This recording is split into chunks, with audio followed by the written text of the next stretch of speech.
दोस्तों नमस्कार। मैं हूं सत्येश श्रीवास्तव और दिल्ली सहारा के यूट्यूब मंच में आपका हार्दिक स्वागत है। दोस्तों आज का जो हमारा संकलन है, जो विश्लेषण है, जो एनालिसिस है, वो थोड़ा सा टिपिकल है। टिपिकल क्यों है? कुछ सब कुछ होते हुए भी कुछ नजर नहीं आ रहा है। न सरकार, न संगठन, न आयोग, न मतलब हर चीज, कोई भी ऐसी चीज नहीं है जो स्थिर हो, जहां पे ये देश की जनता ये कह सके कि ये चीज फिलहाल स्थिर है, इस पर फिलहाल कोई भी फेरबदल नहीं हो सकता। ऐसे हालात में सब कुछ अनसर्टन नजर आ रहा है, चाहे वो केंद्र की सरकार हो, चाहे राज्य की सरकार हो, चाहे चुनाव आयोग हो, चाहे चुनाव के फैसले हो, चाहे चुनाव कराना हो, हर चीज कहीं ना कहीं उसके अंदर एक शक सुबह पैदा हो गया है। कब, कैसे, कहां? दोस्तों कहा जाता है कि जब कोई एक ऐसी लकीर हो जिसको कि आप पार नहीं कर सकते, जिसके आगे आप बेबस हैं, तो उसका एक ही रास्ता होता है कि उस लकीर के आगे एक इतनी बड़ी लकीर खींच दो कि वो लकीर अपने आप में बौनी साबित हो जाए। आप मेरा इशारा समझ गए होंगे। दोस्तों पिछले कुछ समय से सरकार, संगठन, आरएसएस, ये तीन लॉबी आपस में बहुत ही जबरदस्त इसकी कोल्ड वार चल रही है, तकरार चल रही है। फ्रंट पे इसमें कुछ नहीं होता, सब कुछ पर्दे के पीछे होता है। और ये तकरार की एक काट ढूंढी गई कि अगर संघ कोई लकीर खींच के बैठा है तो अब हमें डू और डाई, करो या मरो की योजना के तहत एक इतनी बड़ी लकीर खींच देनी है कि जिसके बारे में संघ को सोचना कम को उस बारे में तो बंद ही कर दे। दोस्तों इस पूरे आकलन और इस पूरे एनालिसिस के ऊपर हम विस्तृत रूप से आपसे चर्चा करेंगे। उसके पहले एक गुजारिश, निवेदन, जिन लोगों ने अभी तक दिल्ली सहारा के आपके यूट्यूब चैनल को सब्सक्राइब नहीं किया है, प्लीज सब्सक्राइब कर लें, लाइक करें, शेयर करें। एक बात और, स्वतंत्र पत्रकारिता की मजबूती के लिए आपका सहयोग बहुत ही आवश्यक है। दोस्तों अगर आप कोई आर्थिक योगदान देना चाहें तो डिस्क्रिप्शन में डिटेल्स है, वहां जाके दे सकते हैं। अब दोस्तों बात आती है कि ये छोटी और बड़ी लाइनों का मंतव्य क्या है, इसके पीछे क्या रूपरेखा है? बड़ी साफ रूपरेखा है। क्या? देखिए, पिछले कुछ समय से 17 सितंबर 2025 का इंतजार किया जा रहा है, यानी मोदी जी 75 साल के हो गए। उसके पहले नड्डा साहब ऑलरेडी जो टर्नओवर था खत्म हो चुका है, जो वर्किंग उनका टाइम था पूरा खत्म हो चुका है। इस टाइम वो एडहॉक, मतलब ये कह सकते हैं कि कार्यवाहक अध्यक्ष, मजबूरी के अध्यक्ष भाजपा के बने, यानी भाजपा का अपना कोई अध्यक्ष नहीं है। विश्व की लोकतंत्र की सबसे बड़ी पार्टी के पास अपना अध्यक्ष नहीं आज की डेट में परमानेंट। उसकी खोज के लिए भाजपा से ज्यादा बेचैन आरएसएस है। आरएसएस कौन, क्या है, क्या करता है, इसको बताने की जरूरत नहीं। सॉरी। अब यहां पर अभी तक होता यही था पिछले 10 सालों के अंदर कि मोदी जी प्रधानमंत्री थे, हैं और रहेंगे की योजना चलती थी। ऐसे में अध्यक्ष हमेशा ऐसा व्यक्ति बनाया जाता था जो यस मैन कहलाता था, नड्डा जी जैसे। इस बार केंद्र की सरकार सत्ता कमजोर हुई तो आरएसएस की सत्ता मजबूत हो गई। और मजबूती का रीजन यही है कि उसने सीधे सीधे कह दिया कि अध्यक्ष भारतीय जनता पार्टी का जो भी होगा वो हमारे हिसाब से होगा, गुजरात लॉबी के हिसाब से। अब गुजरात लॉबी किसी भी कीमत पर मोदी जी को आने वाले लंबे समय तक खोना नहीं चाहती। कहती सब मार्गदर्शन पर्सन डालो किनारे, मोदी जी मतलब है, मोदी जी हैं, मोदी जी रहेंगे, मोदी जी हैं, सीधी बात। कोई समझौता नहीं, क्योंकि उनकी राजनीति ही गुजरात लॉबी की नरेंद्र भाई मोदी के सहारे है, अमित शाह के सहारे नहीं है। राजनाथ सिंह गुजरात लॉबी के नहीं है, लेकिन वो एक तरह से शरणागत हो चुके हैं। उनके अंदर वैसा कुछ नहीं रहा है कि उनको कोई, गडकरी तो फिर भी फाइटर हैं, लेकिन राजनाथ सिंह जैसे लोग अब समर्पित हो चुके हैं मोदी कैंप में। राजनाथ सिंह और अमित शाह ने कई सभाएं की, इधर पिछले 1 महीने के अंदर उन सभाओं में एक नया सब्जेक्ट जोड़ा। 2024 तो छोड़ दो, 2029 में भी भारतीय जनता पार्टी का चेहरा नरेंद्र भाई मोदी होंगे। 2029 बड़ी लकीर, छोटी लकीर क्या थी? 17 सितंबर 2025। तो उस लकीर के आगे एक इतनी बड़ी लकीर, वो कह रहे थे आप तो बात कर रहे हो 2025 की, हमने तो 2029 से 33 वाला अपना एजेंडा बता दिया, आप तो 25 की बात करो, हमने 33 बता दिया, 33 तक। मोदी थे, मोदी हैं और मोदी रहेंगे, यानी कोल्ड वार फ्रंट पे आ गई है। इस जद्दोजहद में सब कुछ असमंजस में है।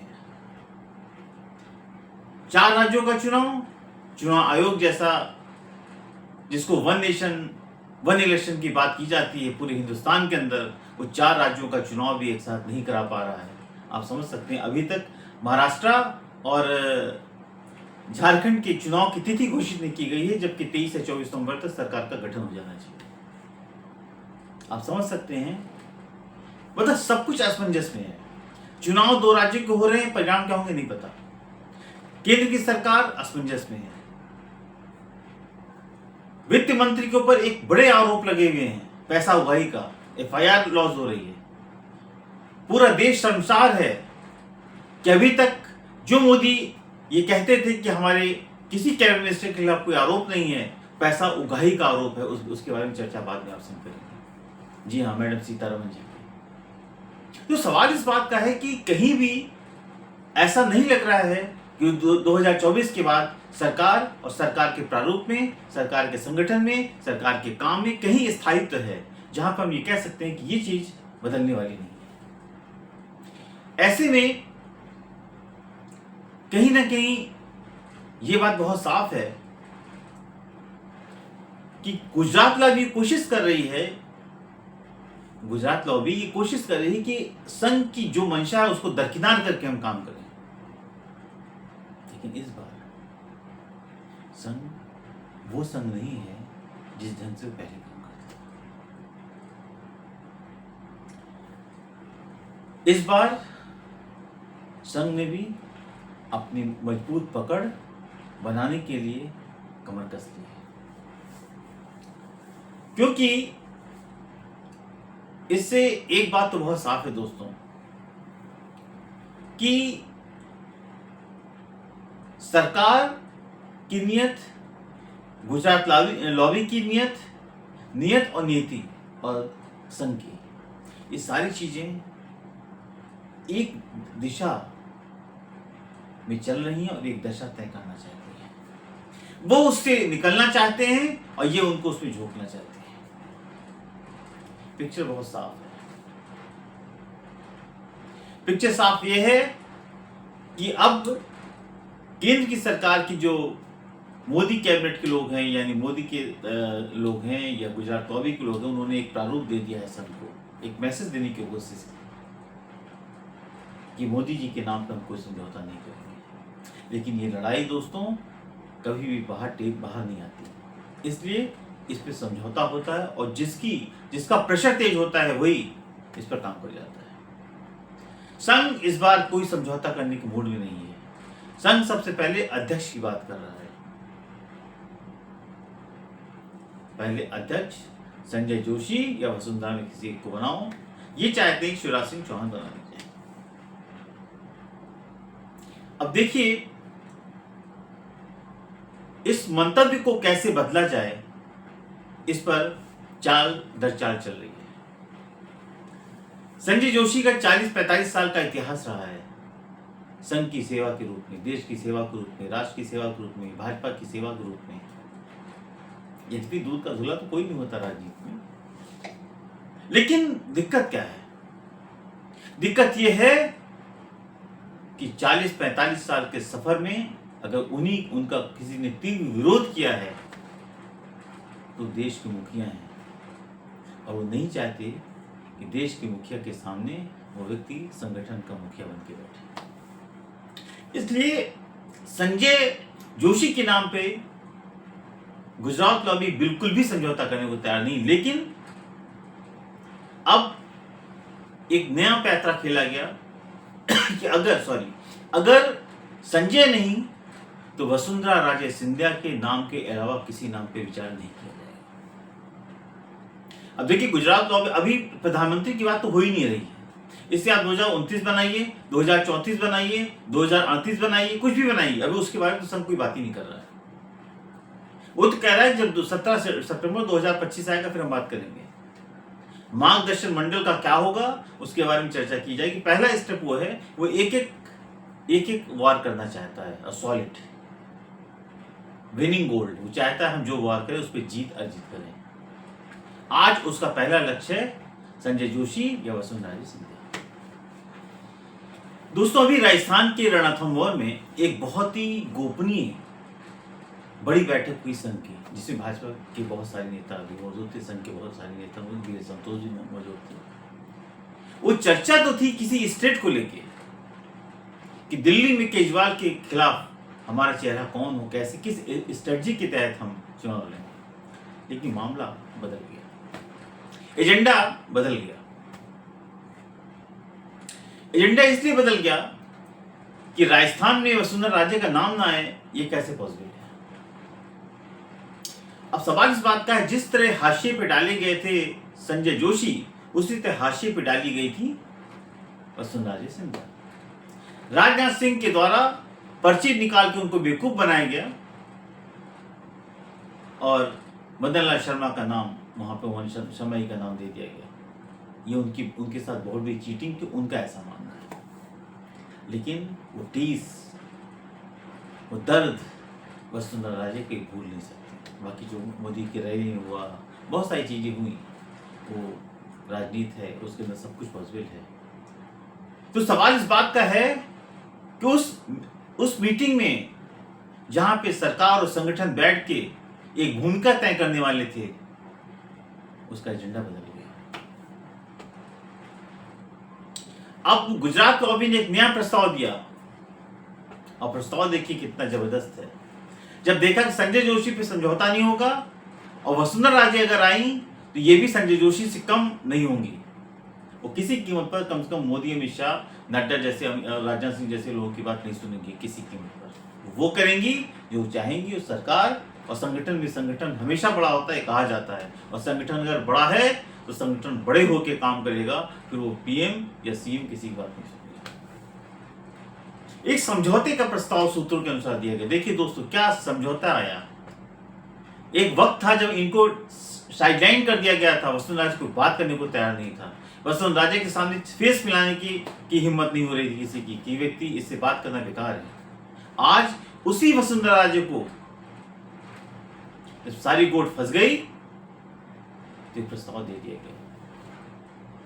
प्रस्ताव क्या दिया गया कि राजस्थान के मुख्यमंत्री शर्मा जी का इस्तीफा ले लिया जाएगा। आइए वसुंधरा जी सीएम जो है राजस्थान बन जाइए, लेकिन संघ वालों को बोल दीजिए कि हम पार्टी के प्रेसिडेंट नहीं बनना चाहते, आप शिवराज सिंह चौहान को प्रेसिडेंट बना।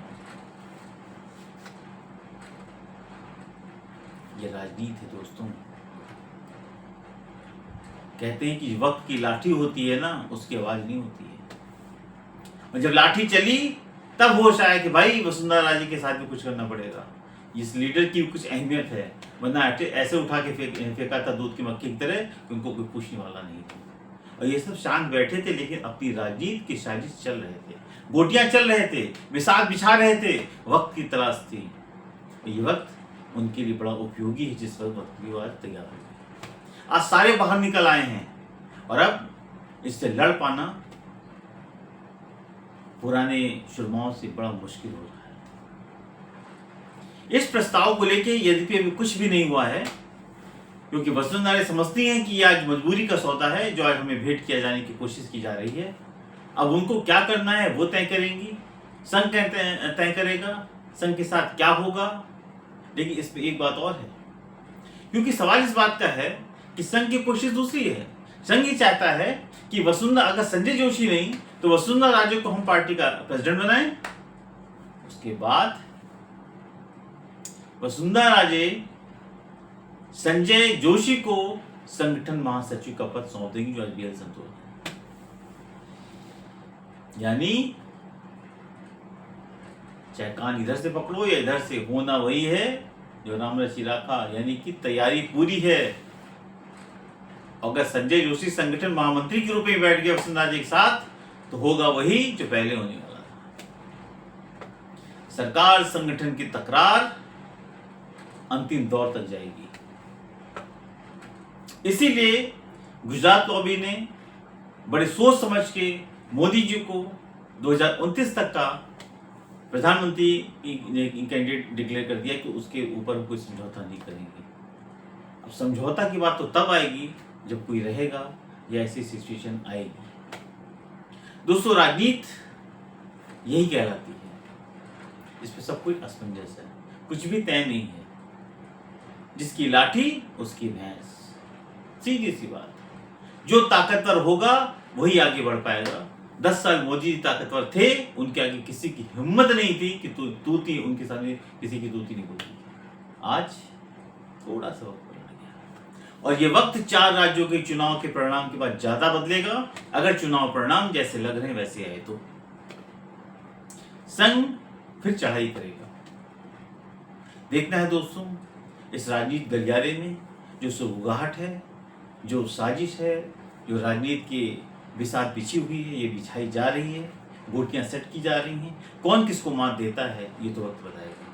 लेकिन एक बात तो तय है कि इस राजनीति के जो ये अंतःकरण की राजनीति हो रही है, इससे ना तो देश का भला होने वाला है, ना पार्टी का भला होने वाला है, ना संगठन का भला होने वाला है, ना ही आम जनमानस का भला होने वाला है। इसमें व्यक्तिगत स्वार्थ सिद्ध हो सकते हैं, व्यक्तिगत स्वार्थ की पूर्ति हो सकती है, लेकिन किसी का भला नहीं हो सकता है।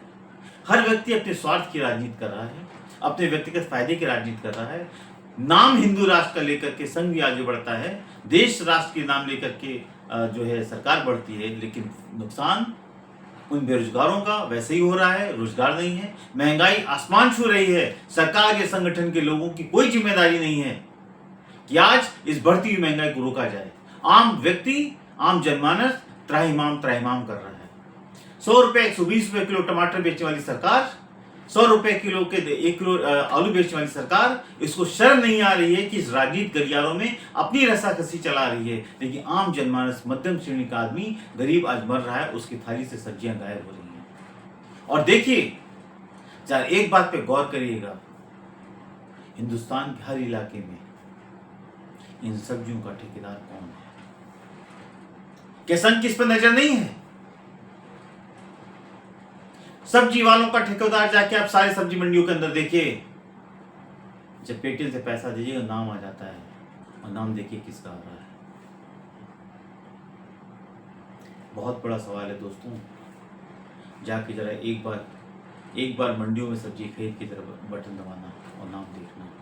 और यही कारण है कि जब जब हिंदुओं के त्योहार होते हैं, जब जब कोई बड़े सीजन होते हैं, हमेशा सब्जी में आग लग जाती है। आज नवरात्र है, दशहरा है, दिवाली सामने खड़ी है, जब सब्जियों की हालत देखिए।